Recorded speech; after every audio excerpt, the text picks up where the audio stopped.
Hey, hey, hey, and welcome back to the show. I am your host, Megan Hardy, and I am the founder of Fitness Uncharted, which is my fitness and nutrition coaching company designed to help women build muscle, lose fat, and improve your metabolism so that you can feel healthy, vibrant, and confident.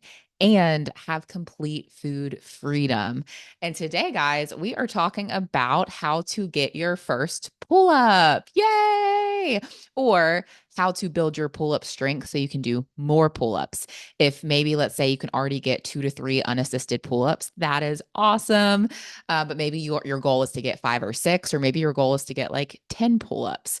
I think currently, as it stands, I can do like probably around 12 to 15 pull-ups right now. My max ever was like I think 17 or maybe 18. That was like at a little competition thing. I was at a concert and they had the Marines out there with their like pull-up bar, and then you can come and like see how many pull-ups you can get, and then you win prizes, whatever. I think I did 17, maybe 18. Anyway, I'd love to hit 20. That's the goal. But I've actually recently, in like recent months, or really this whole past year, had a lot of setbacks. Another goal of mine is to get my muscle up. That's another goal. But I did have to build my pull up strength back because I was pregnant and then I had a miscarriage and then I pulled a rib. One of my ribs shifted out of place. And then I had an arm and shoulder injury. So needless to say, my pull-up strength definitely went down, and then now I'm building that back up. So I'm up to being able to do right now, I think like 10 to 12 pull-ups for reps. But this is something that a lot of women ask me about because they're like, a lot of women, a lot of people in general can't do one pull-up, right? So they're like, I want to be able to get my first pull-up, or some of my clients, they're like, I can already get 1 to 2 to 3 pull-ups like on a good day, but I want to increase that strength, right? So let's talk about it. And this will apply to you whether you have already achieved one pull up or you haven't achieved that one unassisted pull up yet. Okay. So let's jump on in. First things first is you need to strengthen the key muscles. So, what is incorporated in a pull up? Right? Let's talk about upper body strength. First of all and foremost, your back, right? That's probably what we all think of. So the lats, those big back muscles, are primary movers in a pull up. Exercises like lat pull downs, seated cable rows, and also dumbbell rows, those all target those muscles. So those are great exercises to incorporate on back day to help strengthen those key muscles.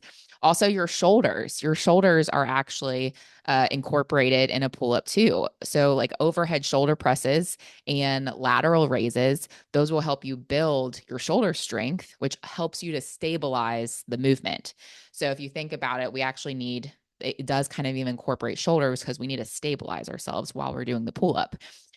Also, your arms. So think your biceps. Those are like a secondary mover for your pull ups. So the bicep work that you do is going to also help assist you to pull yourself up in a pull up. It's not just your back.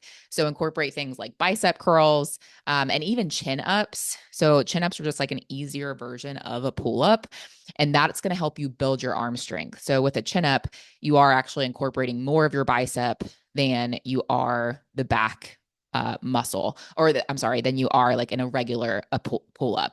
You're going to hit the biceps more in a chin up than a regular pull up. So that can help you build that arm strength too, which is going to assist your regular pull ups as well. And then also your core. Your core is a really big factor that I think gets overlooked for a pull up, but you need like a decent amount of core strength to be able to pull your body weight up. So a strong core is going to help stabilize your body during a pull up. So trying things like planks or leg raises or hollow holds, those are all really great ab and core exercises to help you with your pull up strength as well. And then depending on how many days a week you're working out, I would recommend like 1 to 2 dedicated back days per week. And that's if you are, you really want to create muscle hypertrophy, AKA you want to grow the back muscles and you want to increase strength. This is going to help you do that. That's another thing. Like I love back day. Like I love back. And if I had to pick one muscle group to work, only one the rest of my life, I'd probably pick back.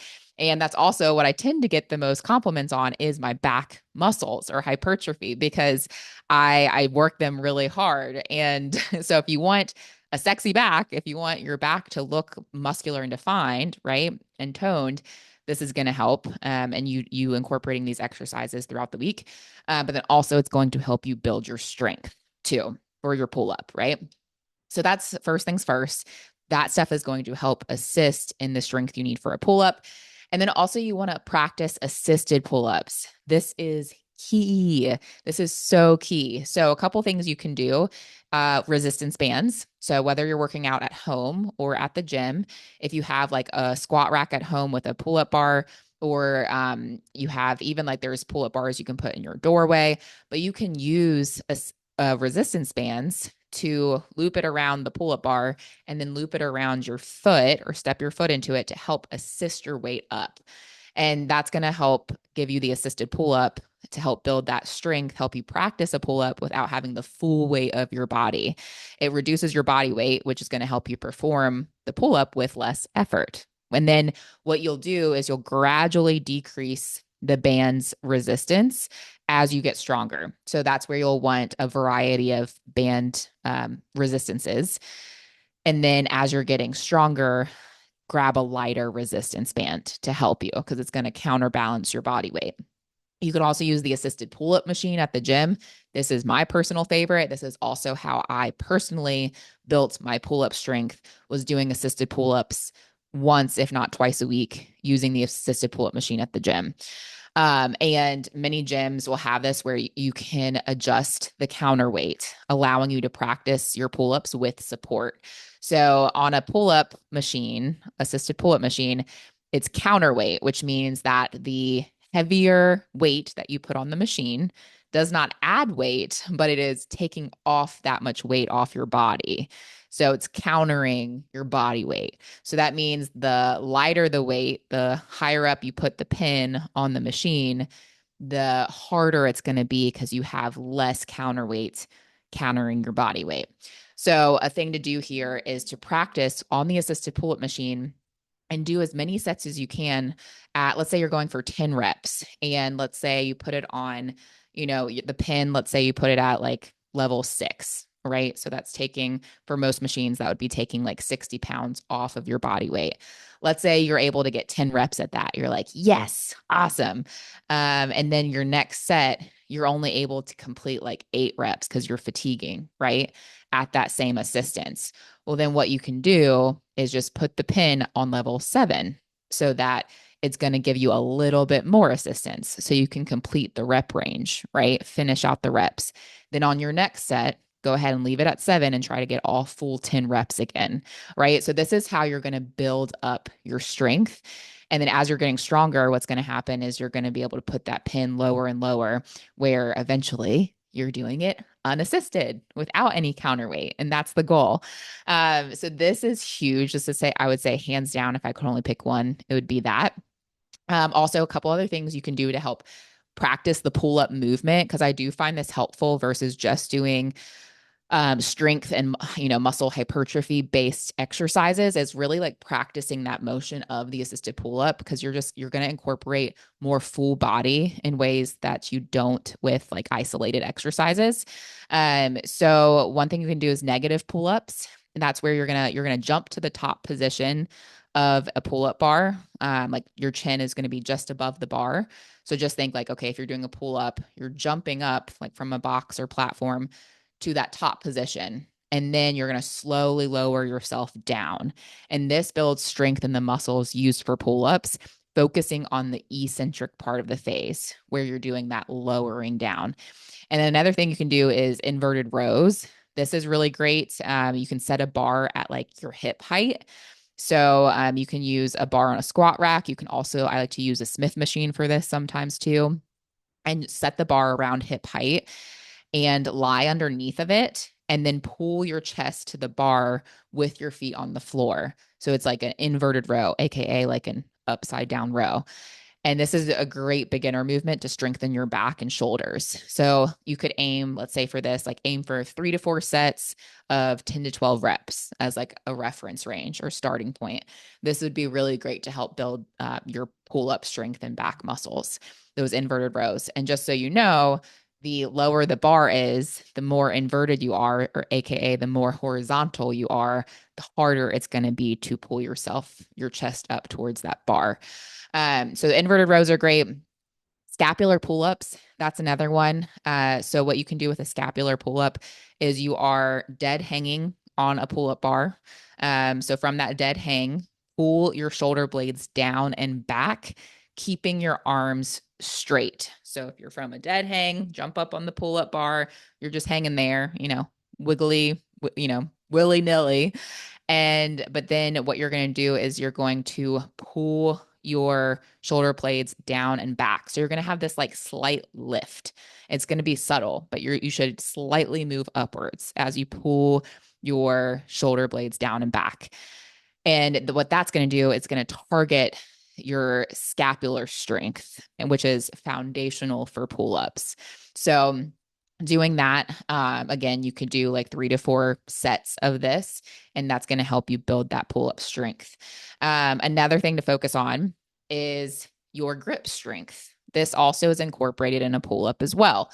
So developing grip strength is really crucial for holding yourself up on the bar. So if you jump up to do a pull up and your grip strength or your hands feel like they're about to give out, you're probably going to have a hard time getting a pull up, much less, getting multiple reps of pull ups, right? So things that can help: dead hangs, simply hanging from the bar is going to work that grip strength. For as long as you can. So whether you're aiming for 30 seconds or a minute or whatever, just dead hang. Farmer's carries are great. So, grabbing weight in both hands, whether it's dumbbells or plates, arms down by your side, and you can just walk around, holding that weight. And then wrist curls are great too. So that can help build your grip strength, just doing some wrist curls with the dumbbell. And use like really lightweight here, people. It's, your forearms don't need real heavy weight. But another thing, like for instance, with let's say with deadlifts or something like that, my forearms are always the weakest thing and will give out first. So I actually typically use lifting straps because I really want to focus on my lower half strength in some of those lower body exercises. I don't want my forearms to be the thing that limits me from being able to get more volume or use more weight. But with that being said, I'm not working my forearm strength as much. So if this is a weak area for you, even doing, deadlifts and things like that without lifting straps can help build your forearm strength. But if you're like, no, I really want to get heavier weight, I'm going to use lifting straps. You can also just do things like dead hangs, farmer's carries, etc. But that grip strength is really important too. And then also, last but not least, is gradually building volume and intensity. This is really big. So as you progress, you're going to want to increase reps or weight in each exercise. So progressive overload, right? Consistent practice is what's key with building your pull-up strength. I think a lot of people, they say they want to get pull-ups, but they're really not doing the volume that's needed consistently enough, or they're not using progressive overload and the right exercises correctly to build the strength that's needed to complete a pull-up or to increase their reps. So try, doing this 2 to 3 times a week. Like I said, really more back focused muscle hypertrophy training, like 2 to 3 times a week. That's going to help you build the muscle endurance and strength needed for an unassisted pull up. A part of this, if you can do if you can do assisted pull ups at least once or twice a week, that's going to be like the best thing you could do. So whether that's in addition to other back exercises, or if you could only pick one back exercise, do assisted pull-ups, 1 to 2 times a week, ideally twice, just depending on how often you're working out. You obviously want to leave time to give all the other muscle groups their dedicated time and attention, but that volumes is going to help. Like if I could only do one exercise to help me build my unassisted pull-up strength, whether I am trying to get my first pull-up or maybe I can already get, 2 to 3 pull-ups, or like, and I want to be able to do more, I would do assisted pull ups and decrease the counterweight as I get stronger. So, like I talked about, like try to hit the number of reps that you can, add a little more assistance as you're fatiguing. But then the next time you go to do assisted pull ups, you're trying to decrease the counterweight more and more until you're not using any counterweight. So that's the goal. You're trying to do more reps and more sets with lower counterweight to get stronger. Another thing you can do is get a pull up bar to place in a doorway at your house. You can literally order one for like $20 or something like that. Maybe it's like 30 now, I don't know, inflation. But you can order one to have at your house. And every time you go past the pull up bar, just do one or two pull ups. This would be more so for someone who already can do one or two pull ups and who's trying to build more reps. But if you can't do a pull up yet, you could still go whenever you go by the bar, you could still do this and just use a resistance band to help you get that one or two reps. And you're not trying to fatigue the muscles here. You're just trying to build up your pull up volume over the course of the week, right? So this is another form of progressive overload. You're just getting in more pull-ups throughout the week by doing this. And you're not going for like, it's not like you're getting this full like hardcore workout where you're fatiguing the muscles every day of the week. You're not going for muscle hypertrophy here. It's just to build up the strength and the volume over that week. And this is going to help you get stronger over time so that you can eventually do more pull-ups consecutively back to back. So go give some of these tips a try and let me know how it goes. And if you want help working on your pull-up strength or feel like you really need help with other fitness goals like improving your body composition, getting leaner and more toned, or all of the above, then head to the show notes and click on the link to apply for our one-on-one coaching programs. You can book a call directly with me and we'll have a quick chat to see if we're a good fit to work together. And otherwise, you guys, I'm going to peace out. I am going to a bonfire tonight with friends, and I am bringing some s'mores fixins. So I got the graham crackers and the Hershey's chocolate and the marshmallows. But in addition to that, I'm also bringing Reese's peanut butter cups and the marshmallow cream fluff, that comes in that jar. It's like it's kind of nasty. Like honestly, in my like just to think about like this marshmallow fluff, but it's delicious.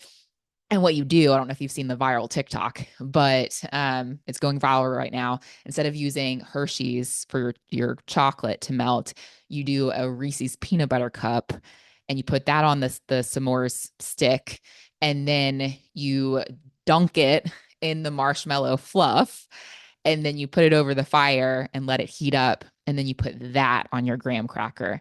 And I am pumped to try this. So I am going to go indulge and enjoy some of that. And then maybe I'll go do some pull-ups tomorrow, and put all of that fuel to good use to get like an extra pull-up or two.